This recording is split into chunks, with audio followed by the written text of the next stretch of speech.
बेटा, good morning to all of you. अब हम क्या करते हैं, हमारा जो स्ट्रेट लाइन का चैप्टर चल रहा है उसको आगे प्रोसीड करते हैं। और आज हम क्या पढ़ेंगे कि किस तरीके से एक दो वेरिएबल की जब आपके पास लीनियर इक्वेशन दी होती है जो एक स्ट्रेट लाइन को रिप्रेजेंट करती है, तो दो वेरिएबल की एक लीनियर इक्वेशन को अगर हमें इक्वेशन की जो नॉर्मल फॉर्म होती है उसमें अगर कन्वर्ट करना पड़े, नॉर्मल का मतलब x cos alpha plus y sine alpha is equal to p, अगर उसमें कन्वर्ट करना पड़ता है तो उस लाइन की इक्वेशन को कैसे कन्वर्ट करेंगे। हमारे पास एक लाइन की जो इक्वेशन होती है उसकी नॉर्मल फॉर्म क्या होती है, जब किसी लाइन की हमें परपेंडिकुलर डिस्टेंस पता होती है ओरिजिन से कि ये लाइन है, इसकी परपेंडिकुलर डिस्टेंस ओरिजिन से p यूनिट है, ठीक है, और ये परपेंडिकुलर डिस्टेंस वाली line positive direction of x axis के साथ अल्फा एंगल बनाती है, तब इस लाइन की इक्वेशन क्या आती है, x cos alpha plus y sine alpha is equal to p. P is the distance of this line which is the perpendicular distance from the origin.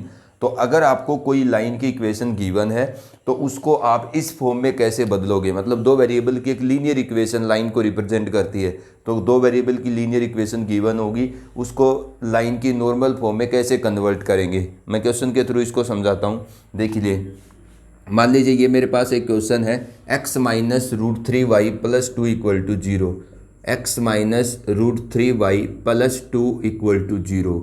वो आपसे क्या कहता है कि ये जो आपको दो वेरिएबल की लीनियर इक्वेशन गिवन है जो एक स्ट्रेट लाइन को रिप्रेजेंट करेगी, इसको आप लाइन की जो नॉर्मल फॉर्म में इक्वेशन होती है, ठीक है, ये equation of line in normal form जो होती है उसमें कन्वर्ट करिए। तो गिवन लाइन की इक्वेशन को नॉर्मल फॉर्म में कैसे कन्वर्ट करेंगे, अब देखिएगा, इसका प्रोसेस सुनिएगा कैसे कन्वर्ट करेंगे।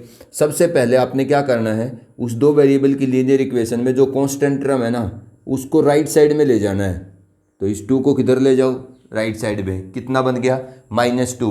इधर p आएगा, इधर क्या आएगा बेटा राइट साइड में p तो पॉजिटिव होता है। तो सबसे पहले तो उस दो वेरिएबल की लीनियर इक्वेशन में जो कांस्टेंट टर्म है उसको राइट साइड में ले जाओ। उसके बाद आपने क्या करना है, अगर उधर कांस्टेंट टर्म नेगेटिव चला गया है राइट साइड में ले जाने के बाद, ठीक है, तो आप दोनों साइड माइनस से डिवाइड करके राइट साइड को आपने पॉजिटिव बनाना होगा, अगर नेगेटिव बन गई है तो।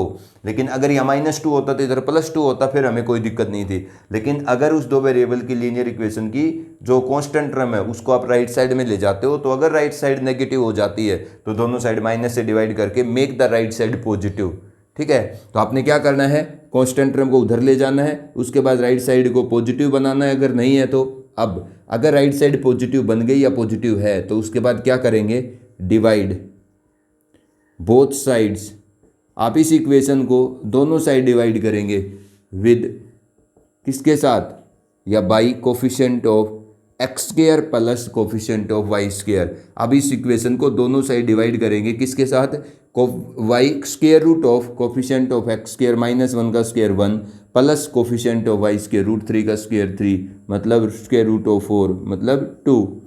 आपने क्या करना है, पहले तो कांस्टेंट टर्म उधर ले गए, उसके बाद राइट साइड को पॉजिटिव बनाया, उसके बाद दोनों साइड आपने x का कोफिशिएंट का स्क्वायर प्लस y के कोफिशिएंट का स्क्वायर, उन दोनों के जोड़ के स्क्वायर रूट से डिवाइड कर देना है। करो डिवाइड, माइनस का x/2 plus square root of 3/2 y is equal to 2/2। आपके पास ये 2 से 2 cancel, -x/2 plus square root of 3/2 y is equal to 1। अब आप इसको कंपेयर करिए, now compare with x cos alpha y sine alpha is equal to p. तो देखो ये क्या है, कोस अल्फा की जगह लिखा है, ये क्या है आपका वाई साइन अल्फा, तो ये साइन अल्फा है, तो ये क्या हो गया फिर पी। तो आपको पी तो पता चल गया, यहाँ पर पी कितना हो गया 1। अब बेटा आपको क्या कैलकुलेट करना है, x cos alpha plus y sine alpha is equal to p. तो ये अगर कोस अल्फा है, ये साइन अल्फा है, तो अब आपको क्या कैलकुलेट करना पड़ेगा, वो सेम एंगल अल्फा जिस पर कोस की आउटपुट -1/2 आए और साइन की आउटपुट √3/2 आए। क्यों, क्योंकि जो आपकी नॉर्मल फॉर्म होती है इसमें यहाँ पर अल्फा क्या होता है, सेम होता है।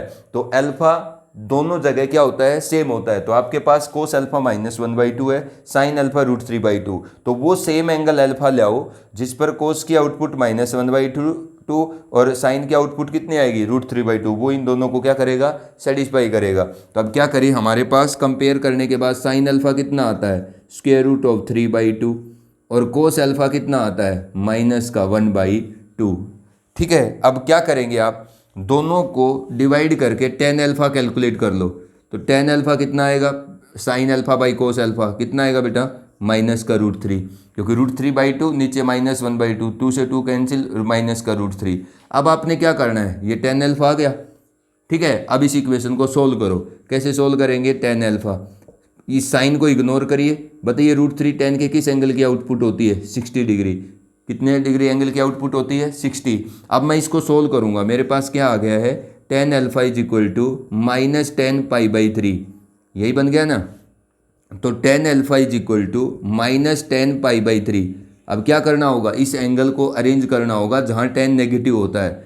ठीक है, अब बताओ tan alpha is equal to ये क्या है, tan theta is negative. Tan theta negative कहाँ होगा, एक तो सेकंड क्वाड्रेंट में और एक फोर्थ क्वाड्रेंट में। तो एक सॉल्यूशन तो इसका सेकंड क्वाड्रेंट में लिखा जाएगा।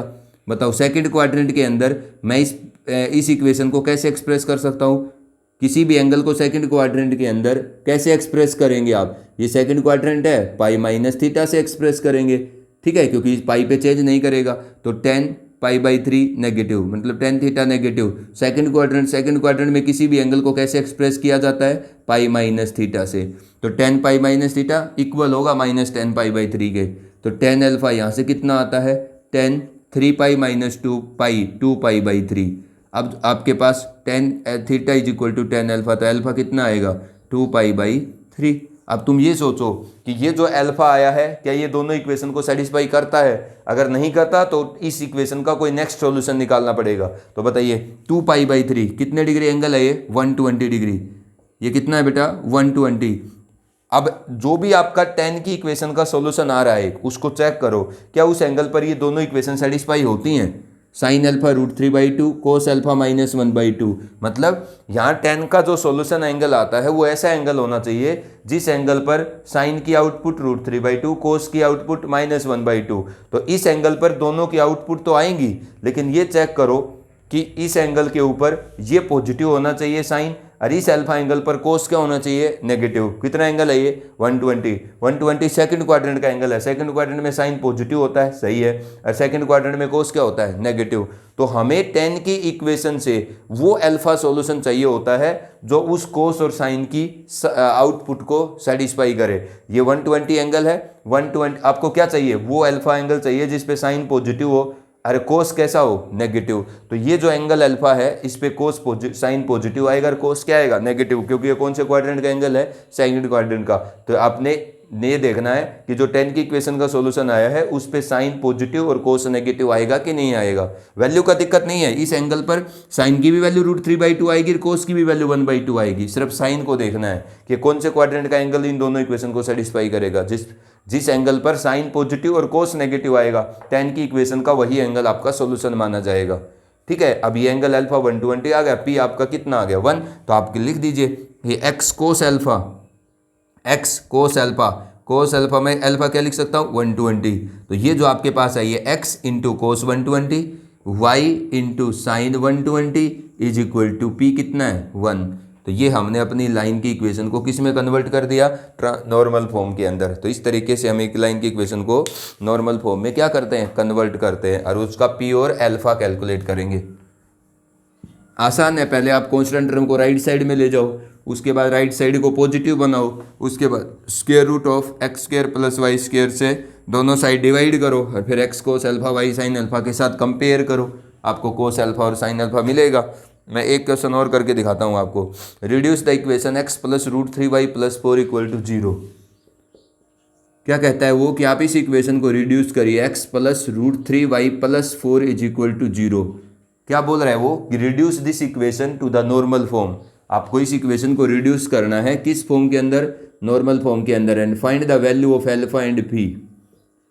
और क्या कहता है कि आप अल्फा और पी की वैल्यू भी कैलकुलेट करेंगे। कैसे करेंगे, पहले तो इसको नॉर्मल फॉर्म में कैसे कन्वर्ट करेंगे, इसकी जो कांस्टेंट टर्म है लेफ्ट साइड में उसको राइट साइड में ले जाओ -4 पहला स्टेप। उसके बाद राइट साइड की कांस्टेंट टर्म को पॉजिटिव बनाओ, √3y इज इक्वल टू +4, दोनों साइड माइनस से क्या कर दो आप मल्टीप्लाई डिवाइड कर दो, तो राइट साइड पॉजिटिव, पहले कांस्टेंट टर्म को राइट साइड में ले जाओ, उसके बाद राइट साइड को पॉजिटिव बनाओ, अगर नहीं है तो कोई दिक्कत नहीं।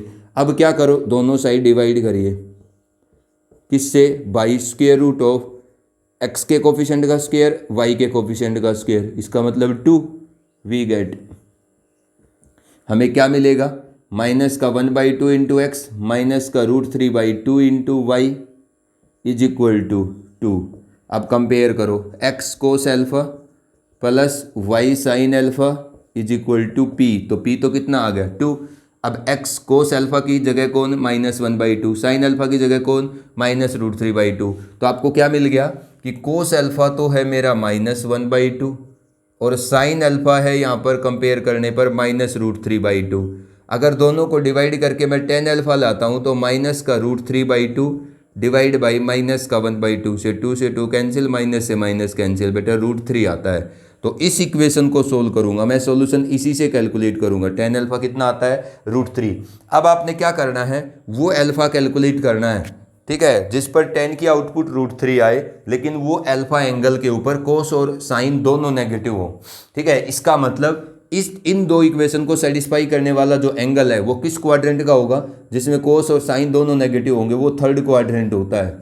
कौन सा क्वाड्रेंट होता है जिसपे आपकी दोनों इक्वेशन सेटिस्फाई होंगी, मतलब वो अल्फा एंगल कौन होगा जिसपे कोस भी नेगेटिव होगा, साइन भी नेगेटिव होगा, वो थर्ड क्वाड्रेंट होता है। इसका मतलब हम क्या करेंगे, इस इक्वेशन का जो सॉल्यूशन कैलकुलेट करेंगे, जो tan की इक्वेशन आई है, ठीक है, तो इसका सॉल्यूशन कौन से क्वाड्रेंट का कैलकुलेट करना है, थर्ड का। अब देखो tan alpha is equal to √3, बताओ tan के किस एंगल की आउटपुट होती है, π/3, 60 डिग्री एंगल की आउटपुट होती है। अब tan थीटा इज पॉजिटिव, तो बताओ tan थीटा जहाँ पॉजिटिव होता है वहाँ इस π/3 एंगल को एक्सप्रेस करो थर्ड क्वाड्रेंट में। तो थर्ड क्वाड्रेंट के अंदर किसी भी एंगल को एक्सप्रेस करने का क्या तरीका है, π+θ। सेकंड क्वाड्रेंट में किसी एंगल को एक्सप्रेस करने का क्या तरीका होता है, π-θ। और फोर्थ क्वाड्रेंट में अगर एक्सप्रेस करना है तो 2π-θ या 0-θ, ये याद रखेंगे आप, ठीक है। अब देखो थर्ड क्वाड्रेंट में tan theta positive, tan theta positive कहाँ होगा, थर्ड क्वाड्रेंट में। तो थर्ड क्वाड्रेंट में किसी भी एंगल को एक्सप्रेस कैसे करते हैं हम, π+θ, π+π/3। तो tan alpha is equal to tan कितना हो गया ये 4π/3, तो tan theta is equal to tan alpha, तो अल्फा कितना आ गया यहाँ पर, दोनों साइड कंपेयर करेंगे तो 4π/3। कौन से क्वाड्रेंट का एंगल है, थर्ड क्वाड्रेंट का एंगल ही इन दोनों इक्वेशन का सॉल्यूशन होगा। तो अल्फा आपके पास क्या आ गया, 4π/3। तो x कोस 4π/3 का मतलब है 4 × 180/3, 3 6 18, 0 4 0, 4 6 24, 240, x cos 240 degree plus y sine 240 degree is equal to p, कितना है वो 2। तो ये हमने इस लाइन की इक्वेशन को किस में कन्वर्ट कर दिया, नॉर्मल फॉर्म के अंदर, और आपको p और अल्फा कैलकुलेट करके बता दिया, ठीक है। तो ये हमारा तरीका होता है किसी भी लाइन की इक्वेशन को नॉर्मल फॉर्म में कन्वर्ट करने का। और आपके ये 4 क्वाड्रेंट है, सेकंड क्वाड्रेंट में किसी एंगल को एक्सप्रेस करना है तो ये तरीका होगा, थर्ड में ये होगा, फोर्थ में 2 तरीके होते हैं, ठीक है। वो देख लो आप कि कौन से क्वाड्रेंट में आपने एंगल को एक्सप्रेस करना है जिस पर वो सेटिस्फाई हो। अब जो इसको इसी एक्सरसाइज में जो आपको एक क्वेश्चन और दिया हुआ है, ठीक है, अब उस क्वेश्चन को देखिएगा। Which of this line is farther from the origin, 2x - y + 3 = 0, 2x - y - 3 = 0, x - 4y - 7 = 0, x - 4y + -7 = 0। ये क्या कहता है कि इन दोनों में से कौन सी लाइन ओरिजिन से ज़्यादा दूर है। कैसे पता करेंगे, इन दोनों में से जिस लाइन की perpendicular distance from the origin ज़्यादा होगी वही लाइन ओरिजिन से बेटा ज़्यादा दूर होगी। हम क्या कैलकुलेट करेंगे, ये आपके पास कोई लाइन है, ठीक है ना, इस लाइन की इक्वेशन क्या होती है नॉर्मल फॉर्म में, x cos alpha y sine alpha is equal to p। तो p क्या होता है, p is the perpendicular distance of this line from the origin. तो हम किसी लाइन का p कैलकुलेट करके ये बता सकते हैं कि उस लाइन की परपेंडिकुलर डिस्टेंस ओरिजिन से कितनी है। तो जिस लाइन का p ज़्यादा होगा, ठीक है, अब कोई दूसरी लाइन अगर होगी तो उस लाइन का p अगर इससे अलग होगा तो हो सकता है ये जो लाइन है ये भी x cos alpha y sine alpha is equal to p है, लेकिन इसकी perpendicular distance from the origin वो क्या है, p1 है। ठीक है। अब P1 ग्रेटर देन P है तो दूसरी लाइन पहले वाली से ज़्यादा दूर है ओरिजिन से, तो हम कैसे कैलकुलेट करेंगे? इन दोनों का हमें P कैलकुलेट करना होगा। P कैसे कैलकुलेट करेंगे? आप नॉर्मल फॉर्म में इसको चेंज करो, 2x minus y plus 3 equal to 0। कैसे करेंगे नॉर्मल फॉर्म में चेंज? कॉन्स्टेंट टर्म को राइट साइड में ले जाओ, 2x minus y is equal to -3। अब क्या करो? राइट साइड में कॉन्स्टेंट टर्म को ले जाने के बाद make the constant right side positive, तो माइनस का 2x प्लस का y इज इक्वल टू कितना? 3 कर दिया, राइट साइड पॉजिटिव बना दी। अब क्या करेंगे? Divide both sides. आप दोनों साइड डिवाइड करिए, किससे? With coefficient square root of coefficient of x square 4 plus coefficient of y square 1, मतलब √5 से दोनों साइड डिवाइड करो। कितना मिलेगा यहाँ? -2/√5x, ठीक है, प्लस 1/√5 इंटू वाई, ये कितना होगा? 3/√5। अब मैं इसको कंपेयर करूंगा तो x cos alpha y sine alpha this is equal to p। तो पहली लाइन की परपेंडिकुलर डिस्टेंस को मैं p1 कह लेता हूं। अब दूसरी लाइन की कैलकुलेट करो, x minus 4y minus 7 is equal to 0। अगर इसको नॉर्मल फॉर्म में चेंज करेंगे तो ये आपका 7 उधर चला जाएगा। पहले तो कॉन्स्टेंट टर्म को राइट साइड में ले जाएंगे। अब राइट साइड ऑलरेडी पॉजिटिव है, कोई दिक्कत नहीं, दोनों साइड डिवाइड करो, किससे? x minus 4y is equal to 7, दोनों साइड डिवाइड करिए, किससे? स्क्वायर रूट ऑफ x के कोफिशिएंट का स्क्वायर प्लस y के कोफिशिएंट का स्क्वायर, मतलब स्क्वायर रूट ऑफ 17 आएगा ना, 4 का स्क्वायर 1 का square, minus 4y by square root of 17 is equal to 7 by square root of 17। ठीक है, तो राइट साइड को पॉजिटिव बनाने के बाद और square root of coefficient of x square plus y square से डिवाइड करने के बाद जो राइट साइड बनता है वही आपका परपेंडिकुलर डिस्टेंस है लाइन का ओरिजिन से। ये क्या है? P2।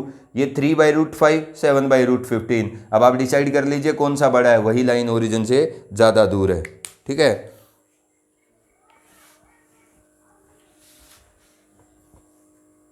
अब ये एक्सरसाइज आपकी कंप्लीट हो गई है। आप एक लाइन की इक्वेशन को आपने स्लोप इंटरसेप्ट फॉर्म में चेंज करना आना चाहिए, इंटरसेप्ट फॉर्म में चेंज करना आना चाहिए, और एक गिवन 2 वेरिएबल की लीनियर इक्वेशन जो लाइन को रिप्रेजेंट करती है उसको नॉर्मल फॉर्म में चेंज करना आना चाहिए। ठीक है, अब हम नेक्स्ट टॉपिक करते हैं। क्वेश्चन हम इसके नेक्स्ट वीडियो में करेंगे। देखो, angle between the two lines, angle between two lines. अब हम दो लाइन के बीच का एंगल कैलकुलेट करना पड़ेंगे। ठीक है ना, अब हम क्या करते हैं? दो लाइन के बीच का एंगल कैलकुलेट करना पड़ते हैं कि अगर हमें दो लाइन गिवन है, ठीक है, तो उन दोनों लाइन के बीच का एंगल कैसे कैलकुलेट करेंगे। देखो, मान लीजिए मेरी फर्स्ट लाइन है y1 is equal to m1x plus c1 और दूसरी लाइन y2 है मेरी m2x प्लस c2। तो पहली लाइन का स्लोप m1 है, दूसरी लाइन का स्लोप m2 है, मतलब ये मेरी दो लाइन है। इन दो लाइन के बीच का एंगल, या what is the angle of intersection of the two line, मतलब दो लाइन का एंगल ऑफ इंटरसेक्शन क्या होता है। इस कंसेप्ट को क्लियर करेंगे आज हम पहले कि जब दो लाइन आपस में इंटरसेक्ट करती हैं तो दोनों लाइन का एंगल ऑफ इंटरसेक्शन क्या होगा। देखिएगा, मान लीजिए मेरी एक लाइन है जो दूसरी लाइन के साथ किसी पॉइंट पर इंटरसेक्ट करती है। ये लाइन L1 है, इसकी इक्वेशन गिवन है। ये लाइन L2 है जिसकी इक्वेशन गिवन है। ये दोनों लाइन किसी P पॉइंट के कोरस्पोंडिंग आपस में इंटरसेक्ट करती हैं, वहाँ पर ये अपना इंटरसेक्शन पे एक्यूट एंगल थीटा बनाती हैं। ठीक है, अब दो लाइन जब आपस में इंटरसेक्ट करेंगी तो दो तरीके के एंगल ऑफ इंटरसेक्शन क्रिएट करेंगे। ये तो एक्यूट है और इधर वाला जो बच गया वो क्या है? ओबट्यूस है। This is pi minus theta. अब ये थीटा होगा तो बेटा ये भी क्या है? थीटा ही है। अगर ये पाई माइनस थीटा है तो ये भी कितना है? पाई माइनस थीटा ही है। तो दो लाइन जब किसी पॉइंट पर इंटरसेक्ट करती हैं तो अपने पॉइंट ऑफ इंटरसेक्शन के कोरस्पोंडिंग कितने एंगल ऑफ इंटरसेक्शन क्रिएट करती हैं? दो, एक तो एक्यूट और एक ओबट्यूस। अब देखो हम कैसे कैलकुलेट करते हैं इन दोनों को। मान लेता हूं इस L1 लाइन का स्लोप अगर m1 है तो इसका इंक्लिनेशन क्या है? m1 के कोरस्पोंडिंग θ1। और इस लाइन का स्लोप अगर m2 है तो इसका इंक्लिनेशन क्या है? θ2। ठीक है ना, अगर पहली लाइन का स्लोप m1 है तो m1 is equal to tan of the θ1 और m2 दूसरी लाइन का जो स्लोप है that is tangent of the inclination θ2। ठीक है, अब हमारा काम है ये दोनों लाइन का acute and obtuse angle of intersection calculate करना। कैसे कैलकुलेट करेंगे? तुम एक बात बताओ, अगर ये आपकी पी ए क्यू ये एक राइट एंगल ट्राइंगल है, या आप यूँ कहो पी ए बी, ये एक ना, ये आपके पास, सॉरी बेटा, ये क्या है? पी ए बी एक कोई ट्राइंगल है, इस ट्राइंगल की एक्सटर्नल साइड के साथ ये बना एंगल, मतलब एक ट्राइंगल की प्रोड्यूस साइड के साथ या एक्सटर्नल साइड के साथ बना एंगल, ये θ2 किसके इक्वल होगा? अपने अंदर वाले को छोड़ के बाकी दोनों के सम के इक्वल, क्योंकि किसी भी ट्राइंगल का एक्सटर्नल एंगल किसके इक्वल होता है? इंटीरियर अपोजिट एंगल के सम के इक्वल। तो ठीक है, तो उस प्रॉपर्टी के अकॉर्डिंग मैं θ2 को क्या लिख सकता हूं? This is θ plus θ1। ठीक है, कोई भी आपके पास ट्राइंगल है, अगर कोई भी आपके पास एक ट्राइंगल है तो उसकी किसी साइड को प्रोड्यूस करेंगे तो बाहर जो एक्सटर्नल एंगल बनेगा वो किसके इक्वल होगा? इंटरनल अपोजिट एंगल के सम के इक्वल, मतलब अंदर वाले के जो अपोजिट एंगल है उनके सम के इक्वल। ठीक है, अब ये हमारे पास आ गया, हमें तो थीटा कैलकुलेट करना है, तो ये कितना हो जाएगा? θ2 माइनस क्या? θ1। अब अगर मैं इस इक्वेशन को दोनों साइड tan अप्लाई करता हूँ तो tan theta is equal to tan of θ2 minus θ1। तो tan theta is equal to tan a minus b, तो tan a minus tan b divide by 1 plus tan a into tan b, यही होगा। तो tan of theta is equal to tan θ2 is the slope of the line, second m2 minus m1 by 1 plus m2 into m1। ये क्या है आपके पास? ये आपका जो एक्यूट एंगल ऑफ इंटरसेक्शन है दोनों लाइन का, उसके tan फंक्शन की वैल्यू आ गई है। ठीक है, अब क्या करता हूं मैं? ऑब्ट्यूस एंगल ऑफ इंटरसेक्शन के tan की वैल्यू निकालता हूं। तो हमें क्या कैलकुलेट करना है? ऑब्ट्यूस एंगल ऑफ इंटरसेक्शन का tan of the obtuse angle of intersection pi minus theta. तो tan पाई माइनस थीटा तो किसके इक्वल होगा? Minus of tan theta. तो इसका मतलब जो ऑब्ट्यूस एंगल ऑफ इंटरसेक्शन है दो लाइन का, उसका tan किसके इक्वल आता है? Minus of the tan of the angle of intersection, और ना एक्यूट एंगल ऑफ इंटरसेक्शन का जो tan है उसके माइनस के equal 1 plus m1 into m2। अब तुम ध्यान से देखो इन दोनों बातों को कि ये दोनों लाइन जब आपस में इंटरसेक्ट करती हैं तो एक्यूट एंगल ऑफ इंटरसेक्शन का tan m2 minus m1 by 1 plus m1 m2 है, और ऑब्ट्यूस एंगल ऑफ इंटरसेक्शन का जो tan है वो उसके नेगेटिव के इक्वल है। सही बात है। इसका मतलब किसी दो लाइन के एंगल ऑफ इंटरसेक्शन का जो एक्यूट एंगल ऑफ इंटरसेक्शन होता है और जो ऑब्ट्यूस एंगल ऑफ इंटरसेक्शन होता है, उन दोनों के tan फंक्शन की आउटपुट में सिर्फ प्लस माइनस का फर्क रहता है। सही है ना? अगर दो लाइन आपस में इंटरसेक्ट करती हैं तो जहां इंटरसेक्ट करेंगी वहां दो तरीके के एंगल बनाएंगी, एंगल ऑफ इंटरसेक्शन जिसको कहते हैं। ठीक है, दो लाइन जिस पॉइंट पर इंटरसेक्ट करेंगी अपने पॉइंट ऑफ इंटरसेक्शन के कोरस्पॉन्डिंग दो तरीके के एंगल ऑफ इंटरसेक्शन बनाती है, एक एक्यूट एंगल ऑफ इंटरसेक्शन और एक ऑब्ट्यूस एंगल ऑफ इंटरसेक्शन। तो हमने क्या देखा है? दोनों लाइन का एक्यूट एंगल ऑफ इंटरसेक्शन का tan और दोनों लाइन के ऑब्ट्यूस एंगल ऑफ इंटरसेक्शन के tan में क्या फर्क है? सिर्फ प्लस माइनस का फर्क है। ठीक है, तो अगर मैं रिजल्टेंट एंगल कैपिटल थीटा लिख लेता हूं, ठीक है, मतलब रिजल्टेंट एंगल दोनों लाइन का रिजल्टेंट एंगल ऑफ इंटरसेक्शन अगर थीटा का लिखता हूं तो उसका tan क्या लिखता हूं मैं? Modulus of m2 minus m1 by 1 plus m1 into m2। अब ध्यान देना आप, ये मैंने क्या लिख लिया? इन दोनों रिजल्ट को क्लब कर दिया है। ये कैसे क्लब हुआ? देखो, अगर इस मॉडुलस को आप पॉजिटिव से ओपन करोगे देन दिस थीटा, जो ये जिस थीटा एंगल का tan है वो एंगल एक्यूट है। अगर आप इस मॉडुलस को नेगेटिव से ओपन करोगे तो ये आपके पास थीटा क्या है? ऑब्ट्यूस है।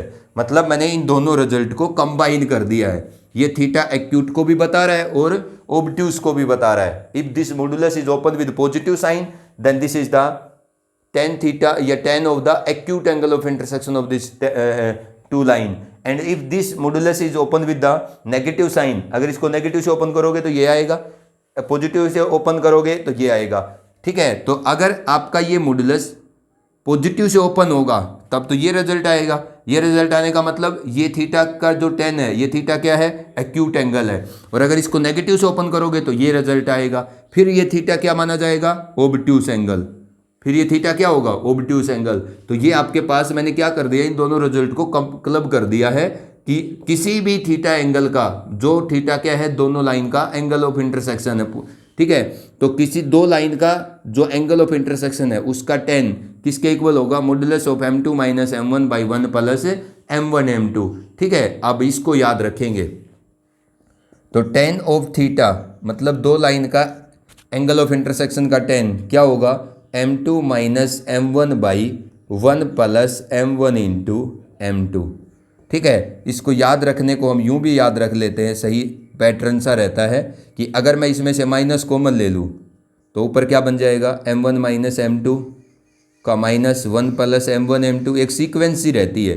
देखो माइनस का मॉडुलस या प्लस, ये आपके पास, अरे ए का मैग्नीट्यूड या माइनस ऑफ ए का मैग्नीट्यूड बराबर है, मतलब m1 minus m2 by 1 plus m1 m2, ये आ गया ना। This is the angle of this is the ten function of the acute angle of intersection of the two line. अगर mode लगा दिया तो इसके अंदर का रिजल्ट बाहर पॉजिटिव आएगा, तो ये जो टेन है ये कौन से एंगल का टेन है, ये एक्यूट एंगल का टेन होगा। ठीक है, तो इस तरीके से हम क्या करते हैं, दोनों रिजल्ट को क्लब करते हैं कि अगर आपके पास दो लाइन किसी पॉइंट पर इंटरसेक्ट करती हैं तो वहाँ दो एंगल ऑफ इंटरसेक्शन दिखाते हैं, एक एक्यूट एंगल ऑफ इंटरसेक्शन, एक obtuse angle of intersection. Acute और ऑब्ट्यूज दोनों एंगल ऑफ इंटरसेक्शन के टेन फंक्शन के आउटपुट में प्लस माइनस का फर्क रहता है, तो हम एक रिजल्टेंट एंगल थीटा लिखते हैं और टेन थीटा एक्सप्रेस करते हैं magnitude of m2 minus m1 by 1 plus m1 m2। If this magnitude is open with positive sign then this theta is the acute angle of intersection of the two line. If this magnitude is open with the negative sign then this tangent is the angle of the then this tangent is the tangent of the obtuse angle of intersection of the two line। ठीक है, तो tan theta की output positive लिखोगे तो ये दोनों result मैंने club कर दिए हैं और उसके बाद ये हमारा फाइनल रिजल्ट है जिसको हम याद रखेंगे। ठीक है, तो अगर आपको दो लाइन के एंगल स्लोप पता है m1 एंड m2, दोनों लाइन की इक्वेशन गिवन होगी, स्लोप इंटरसेप्ट फॉर्म में चेंज करेंगे, दोनों लाइन के स्लोप पता होंगे तो दोनों लाइन के क्या बता सकते हैं, पॉइंट ऑफ इंटरसेक्शन पे जो एक्यूट एंगल ऑफ इंटरसेक्शन है वो बता सकते हैं इसकी मदद से। ठीक है, तो ये हमने दो लाइन के एंगल ऑफ इंटरसेक्शन का कंसेप्ट पढ़ा है कि अब हमने क्या सीख लिया कि दो लाइन के एक्यूट और ऑब्ट्यूज एंगल ऑफ इंटरसेक्शन का टेन क्या होता है, और ये रिजल्ट याद रखना है।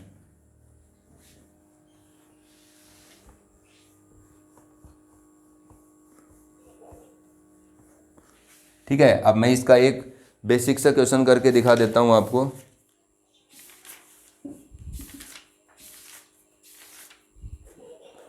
Find the angle between each of the line x plus 2y plus 9 equal to 0, x plus 2y plus 9 is equal to 0 and 3x plus y minus 7 is equal to 0, 3x plus y minus 7 is equal to 0। इन दोनों line के बीच का angle of intersection बताइएगा। तो ये दोनों line किसी P point पर मान लीजिए इंटरसेक्ट करती हैं, तो यहाँ पर एक्यूट एंगल ऑफ इंटरसेक्शन क्या बनाती है, थीटा। तो दोनों लाइन के पॉइंट ऑफ इंटरसेक्शन पे जो एक्यूट एंगल ऑफ इंटरसेक्शन है उसका टेन जानता हूँ मैं। किसी भी दो लाइन के पॉइंट ऑफ इंटरसेक्शन पे बना जो एक्यूट एंगल है उसका टेन किसके इक्वल होगा, magnitude of m1 minus m2 by 1 plus m1 into m2। ठीक है, मैग्नीट्यूड नेगेटिव रिजल्ट नहीं आने देगा, तो tan theta is equal to m1 क्या है इसके अंदर, पहली लाइन का स्लोप, किसी को फर्स्ट मान लो किसी को सेकंड, कोई फर्क नहीं पड़ता उस चीज़ से।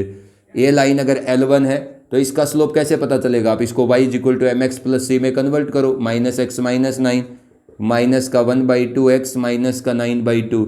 y का कोफिशिएंट जब इधर +1 बना लो तो उस टाइम पर x का कोफिशिएंट स्लोप बताएगा लाइन का कितना है, -1/2, माइनस m2 कौन है, -9/2, तो वो प्लस हो जाएगा 1 minus 1/2 into 9/2।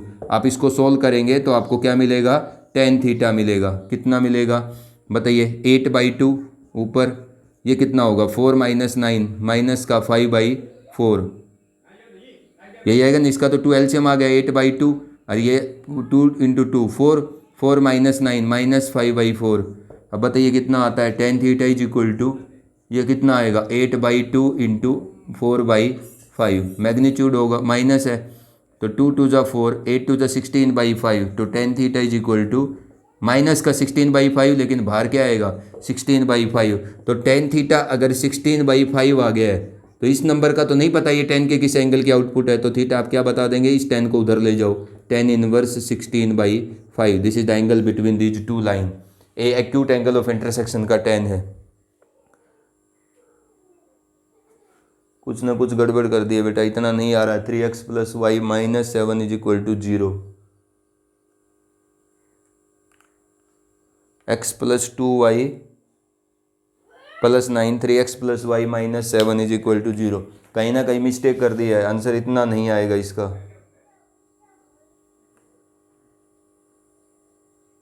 m1 minus m2, अरे ये m2 गलत लिख लिया है मैंने, इसका कोफिशिएंट ही लिख लिया बेटा। ठीक है, रुक जाओ एक सेकेंड। ये पहली लाइन का स्लोप है m1, दूसरी लाइन का slope y is equal to m x plus c में कन्वर्ट, इधर चला जाएगा 7। ठीक है, तो ये कन्वर्ट कर दिया -3x। दूसरी लाइन का स्लोप क्या है, -3। ठीक है, मैंने इसका इंटरसेप्ट ले लिया स्लोप के रूप में। m1 कितना है, -1/2। अब आप tan थीटा कैलकुलेट करोगे, m1 minus m2 magnitude of m1 minus m2 तो कितना, -1/2 माइनस m2 तो +3, 1 प्लस m1 m2 तो माइनस का 1/2, m1 m2 माइनस का 3 तो +3 हो जाएगा, दोनों नेगेटिव हैं। tan theta is equal to magnitude of, ऊपर वाला तो क्या है 1/2, ठीक है ना, क्योंकि नहीं 1/2 नहीं है, 2 3 जा 6 माइनस 1 5/2, और नीचे वाला कितना आएगा 2 + 3 5/2, नीचे वाला 5/2 होगा तो पलट के 2/5, ये कैंसिल, क्या आएगा tan थीटा 1 का मैग्नीट्यूड 1। अब 1 बताओ tan के किस एंगल की आउटपुट होती है, tan 45 डिग्री, तो इसका मतलब this implies that theta is equal to 45। तो ये दो लाइन के बीच का एक्यूट एंगल ऑफ इंटरसेक्शन है। अगर ऑब्ट्यूस एंगल ऑफ इंटरसेक्शन निकालना है 180 में से इसको सब्ट्रैक्ट कर दो, दोनों लाइन का ऑब्ट्यूस एंगल ऑफ इंटरसेक्शन पता चल जाएगा। अब आपको 10.5 जो एक्सरसाइज है, ठीक है, उसके पहले 3 क्वेश्चन करने हैं, और जो 10.4 है उसके लास्ट वाले 3 क्वेश्चन करने हैं। यही आपका होमवर्क आज का।